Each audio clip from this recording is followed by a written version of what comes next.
आज भगवान बुद्ध के ज्ञान प्राप्ति की घटना। कथा है कि निरंजना नदी के किनारे जहाँ भगवान बुद्ध तपस्या कर रहे थे और रोज़ उस नदी को पार करते थे, आज एक दिन उस नदी को पार करते हुए नदी के किनारे ही वो गिर पड़े। शरीर में इतना प्राण नहीं था, जान नहीं थी कि वो उस नदी को पार कर सकें।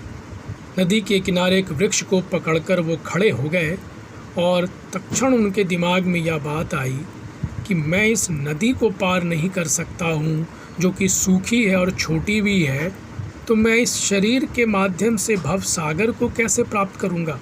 यानी कहीं न कहीं कुछ भूल हो रही है।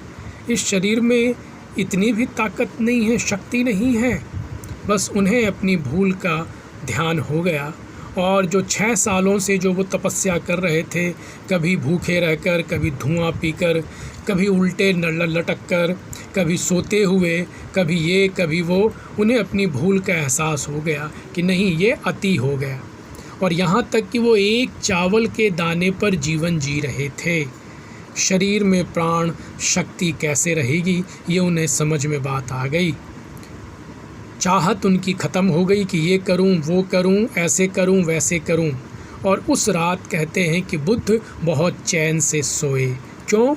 क्योंकि चाहत ख़त्म हो गई और सपने बंद हो गए।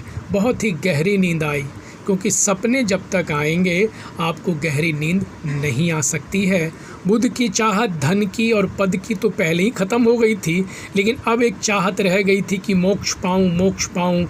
ये भी चाहत समाप्त हो जानी चाहिए कि ना कुछ पाऊँ, ना कुछ खोऊँ, ना कुछ छोड़ूँ, सिर्फ वर्तमान में जीऊँ। और उसी रात जब तारा टूटा तो बुद्ध को ज्ञान की प्राप्ति होती है। वही ज्ञान इनका महानिर्माण कहलाता है। बोध गया निरंजना नदी के किनारे। हमें अपनी चाहत एक समय के बाद छोड़ देनी चाहिए और वर्तमान में जीना चाहिए। चाहत की दौड़ जब तक रहेगी तब तक सपने आते रहेंगे।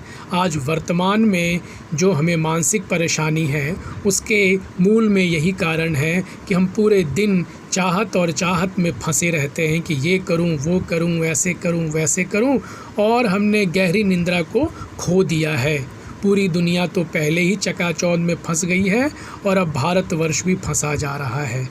इसलिए हमें गौतम बुद्ध से यह सीखने की ज़रूरत है कि चाहत को जब तक हम नहीं छोड़ेंगे, हमें गहरी निंद्रा नहीं मिलेगी और तब तक मानसिक शांति नहीं मिलेगी। इसीलिए अपने अंदर, और ये शरीर का भी ध्यान रखना है, छोड़ना नहीं है, लेकिन उतना ही ध्यान रखना है जितनी ज़रूरत है, क्योंकि ये शरीर भी एक माध्यम है, लेकिन सब कुछ नहीं है। अच्छा स्वास्थ्य एक माध्यम है, लेकिन केवल अच्छा स्वास्थ्य लेकर ही क्या करेंगे जब हमारा अच्छा आचरण ही ना हो। इसलिए हमारे अच्छे आचरण भी होने चाहिए।